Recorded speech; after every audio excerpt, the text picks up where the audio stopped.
Hello students, welcome to WB online home tuition. আশা করি তোমরা সবাই ভালো আছো। তো আজকে আমি তোমাদের সাথে শেয়ার করব পশ্চিমবঙ্গ মধ্যশিক্ষা পর্ষদের নবম শ্রেণীর Ryan Martin English question bank solve 2025। তো আজকে আমি যে পেজটি আলোচনা করব, রামকৃষ্ণ মিশন বিদ্যাপীঠ পুরুলিয়া। তো পেজ নাম্বার হলো 313। তো এখানে একটি রিডিং কম্প্রিহেনশন সিন দেওয়া আছে। তো আমরা সিনটির কোশ্চেন অ্যান্সারগুলি এখন আলোচনা করব। তো প্রথমে এ দেখে tick the correct alternative to complete the following sentence. তো দ্য চিলড্রেন লে আউট লাফিং অন এ জঙ্গল ম্যাটার্স। তো বাচ্চারা হাসতে হাসতে শুয়ে আছে একটি জঙ্গলের গদিতে আর কি। The words savoured means enjoy the full taste of something. সুস্বাদু শব্দের অর্থ কোনো কিছুর পূর্ণ স্বাদ উপভোগ করা। In the midst of running one of the girl cried in a loud voice. দৌড়ানোর মাঝে একটি মেয়ে উচ্চস্বরে কেঁদে উঠল। The given passage is written by Ray ব্র্যাডবারি।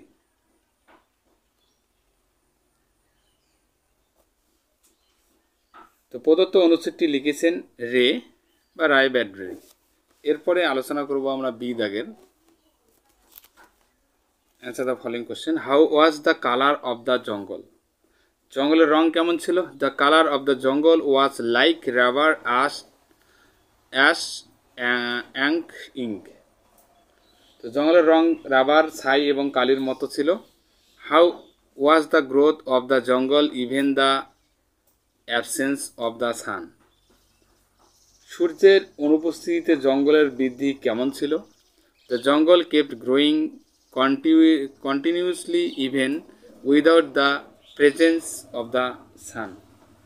মানে সূর্যের উপস্থিতি ছাড়াই জঙ্গল ক্রমাগত বৃদ্ধি পেতেই থাকে। এরপরে দুয়ের দাগের পয়েমটি আছে, পয়েমটির আমরা কোশ্চেন অ্যান্সারগুলি আলোচনা করব। এই দাগের what leads the poet of things that there will be no rain tomorrow. কবি কেন মনে করেন যে আগামীকাল বৃষ্টি হবে না? The milt mist on the hill suggest to the poet that there will be no storms the next day. তো পাহাড়ের উপর হালকা কুয়াশা কবিকে ইঙ্গিত দেয় যে পরের দিন কোনো ঝড় হবে না। What did the poet watch on the cloudly evening. মেঘলা সন্ধ্যায় কবি কি দেখেছিলেন? The poet watch the cloudy evening fall after a day of rain. কবি একদিন বৃষ্টির পরে মেঘলা সন্ধ্যা পড়তে দেখেছিলেন।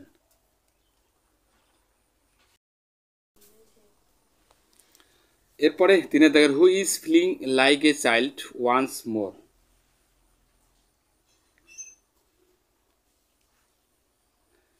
কে আবার শিশুর মতো অনুভব করেছে? The poet is feeling like a child once more. কবি আবার শিশুর মতো অনুভব করেছে। What is the effects of sweets smell of flowers on the poet. কবির উপর ফুলের মিষ্টি গন্ধের প্রভাব কী? The sweet smell of flowers makes the poet recall memories of earlier years. ফুলের মিষ্টি গন্ধ কবিকে আগের বছরের স্মৃতি মনে করিয়ে দেয়। এরপরে দেখো এখানে একটি আনসিন দেওয়া আছে। তো আমরা আনসিনটি একটু বাংলা মানুষে আলোচনা করব, তারপরে কোশ্চেন আনসারগুলি। ওকে,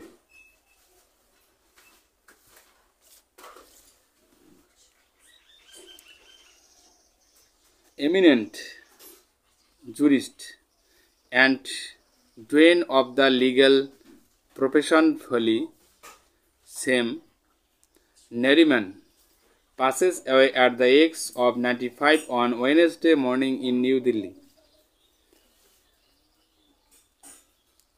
তো বিশিষ্ট আইনবিদ এবং আইন পেশায় প্রবীণ ফেলি স্যাম নরিম্যান বুধবার সকালে 95 বছর বয়সে নয়াদিল্লিতে তিনি মারা যান। An influential figures in India's legal landscape, his contributions have impact many landmark judgmen in the country.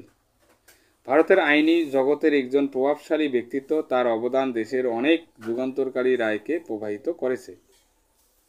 He leaves behind a son, a retired Supreme Court judge, Rohinton Foley Nariman, daughters Anahita Foley Nariman, and daughter-in-law Sanaya.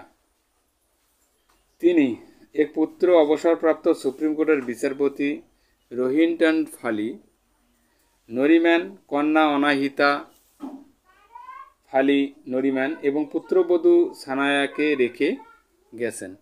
His wife Bapsi Nariman passes away in 2020। তার স্ত্রী বাপসি নরিম্যান 2020 সালে মারা যান। His burial will take place in New Delhi on Thursday at 10 a.m. at the Parsi Arambagh near Khan Market, and the traditional prayer meeting in the Parsi Anjuman opposite Firoz Shah Kotla Stadium at 4 p.m. on Thursday. That is allowed only to the Parsis. তো বৃহস্পতিবার সকাল 10টায় নয়াদিল্লিতে খান মার্কেটের কাছে অবস্থিত পার্সি আরামবাগে তার দাফন অনুষ্ঠিত হবে এবং বৃহস্পতিবার বিকেল 4টায় ফিরোজ শাহ কোটলা স্টেডিয়ামের বিপরীতে পার্সি আঞ্জুমানে ঐতিহ্যবাহী প্রার্থনা সভা অনুষ্ঠিত হবে, যা কেবল পার্সিদের জন্য অনুমোদিত। তো Nariman was suffering from multiple ailments including cardiac issues.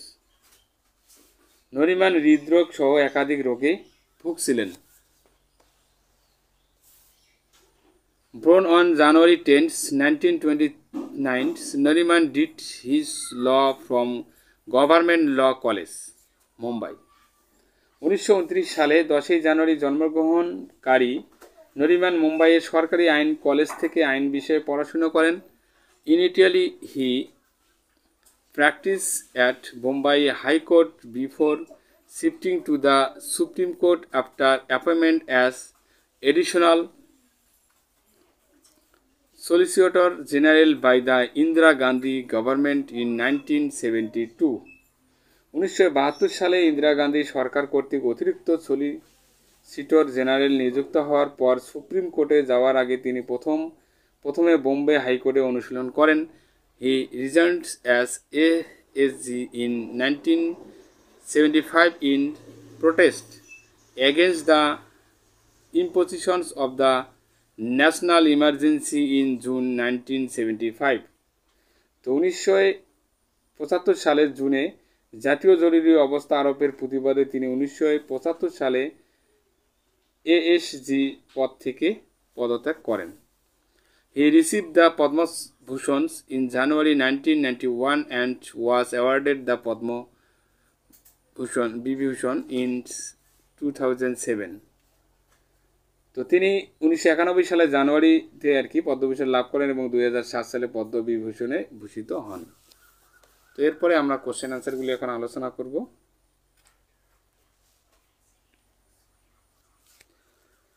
এ দাগের নরিমান ডাইড অ্যাজ এ নোনাজেনারিন। তো নরিমান একজন অপ্রাপ্তবয়স্ক হিসাবে মারা যান তো এটা অবশ্য ট্রু হবে।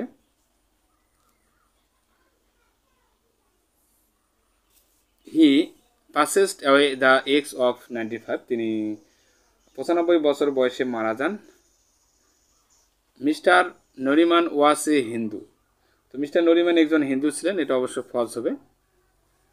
His burial took place at the Parsi Arambagh, only Parsis were allowed in the prayer meeting. তো তার সমাধি পার্সি আরামবাগে হয়েছিল, প্রার্থনা সভায় কেবল পার্সিদেরই অনুমতি দেওয়া হয়েছিল। 3 দাগে দেখো, he tendered his resignation as the additional solicitor general in 1975। তো তিনি 1975 সালে অতিরিক্ত সলিসিটর জেনারেল পদ থেকে পদত্যাগ করেন, এটাও ট্রু হবে, টি লিখব। He resigns as ASG in 1975 in protest against the impositions of the national emergency. তো এরপরে আলোচনা করব আমরা বি দাগের। এখানে answer the following question, when was Fali Sam Nariman born. তো ফেলি শ্যাম নরিম্যানের জন্ম কখন হয়? He was born on January 10, 1929. When did Nariman became a widower. তো নরিম্যান কখন বিপন্নিত হন, মানে হি বিকাম এ উইডোর ইন, মানে 2020 সালে তিনি বিপন্নিত হন। What health issues did Nariman have. নরিম্যানের কোন কোন স্বাস্থ্যগত সমস্যা ছিল? He is separate from multiple ailments including cardiac issues. তো তিনি হৃদরোগ সহ একাধিক রোগেই ভুগছিলেন। Number 4, how many civilians were awarded to Mr. Nariman? Mister নরিম্যানকে কতটি বেসামরিক পুরস্কার প্রদান করা হয়েছিল? 2 সিভিলিয়ানস অ্যাওয়ার্ড। তো পদ্মভূষণ একটা 1991 সালে অ্যান্ড পদ্মা বিভূষণ 2007 সালে পান। এরপরে গ্রামার অ্যান্ড ভোকাবুলারি কোশ্চেনগুলি আলোচনা করব। সারের দেখের fill in the blanks with appropriate article and preposition. তো দা হবে the form of the sentence is changed. এরপরে পাশে দ্য ডুয়াস directed the man said to the woman's what is in your bag. Change into the indirect speech করব। The man asked the woman's what was in her bag. The girl was holding the cat. তো change the voice করবো, the cat was being held by the girl. Solve the sums otherwise you will be punish. তো make it complex করবে এটাকে। If you do not solve the sums you will be punished. He intended to make the most of it. তো use the noun from verb করবো এটাকে। তো he had the intentions of making the most of it. এরপরে I know the place where he dwells. তো identify the subordinate clause and state it is kinds. তো subordinate clause হবে where is dwells kinds, adjective clause হবে। এরপরে দেখো the hangers strike was withdrawn। তো এটাকে group verb করব বা ফ্রেজাল ভার্ব লিখব। তো এখানে the hanger strike was called of হবে এখানে, ওকে, উইথড্রন কলড অফ বসাবো। এরপরে আমরা আলোচনা করব এখানে আনসিন থেকে সমর্থক ওয়ার্ড খুঁজে খুঁজে লিখতে হবে। তো a person who is expert in law, মানে একজন ব্যক্তি যিনি আইনে বিশেষজ্ঞ আর কি, তাকে আইনবিদ বলা হয়। তো jurist. The most respected or most experience member of the professions. তো একটি পেশার সবচেয়ে সম্মানিত বা সবচেয়ে অভিজ্ঞ সদস্য, সেটা হবে দোয়েন। এরপরে দেখো এখানে একটি রাইটিং স্কিল দেওয়া আছে। তো write a paragraph in about 120 words on the problems of a teenager bases on the following points.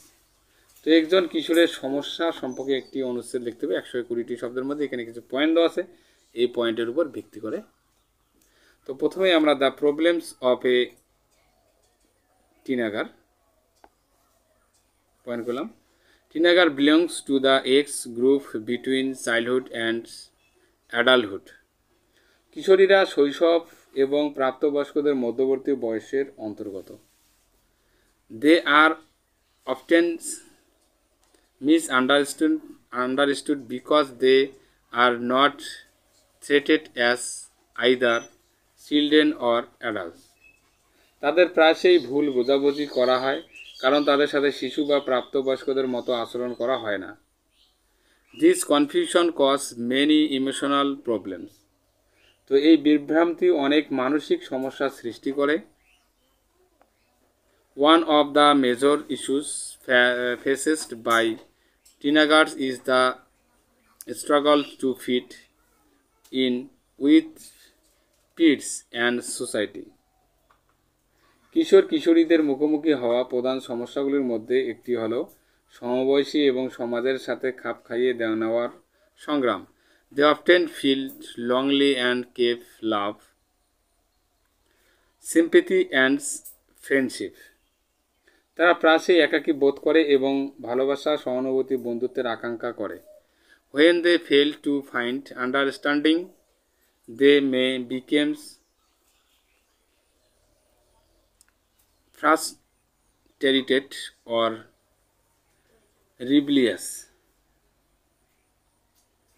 তো যখন তারা বোঝাপড়া খুঁজে পায় না, তখন তারা হতাশ বা বিদ্রোহী হয়ে উঠতে পারে।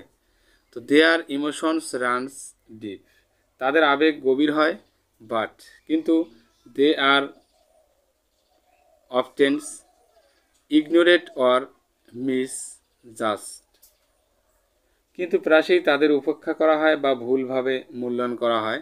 This face is very sensitive and needs careful attention from parents, teachers and friends. তো এই পর্যায়টি খুবই সংবেদনশীল এবং পিতামাতা, শিক্ষক এবং বন্ধুদের কাছ থেকে সতর্ক মনোযোগ প্রয়োজন। তো proper guidance and affections can help them overcome their difficulties and grow into confident individuals. সঠিক নির্দেশনা এবং স্নেহ তাদের অসুবিধাগুলি কাটিয়ে উঠতে পারে এবং আত্মবিশ্বাসী ব্যক্তিদের পরিণত হতেও সাহায্য করে। তো বন্ধুরা, তাহলে আজকে এই পর্যন্ত। সবাই ভালো থাকবে। Happy next day. Please subscribe my channel. আমার ভিডিও দেখার জন্য তোমাদের সবাইকে অসংখ্য ধন্যবাদ।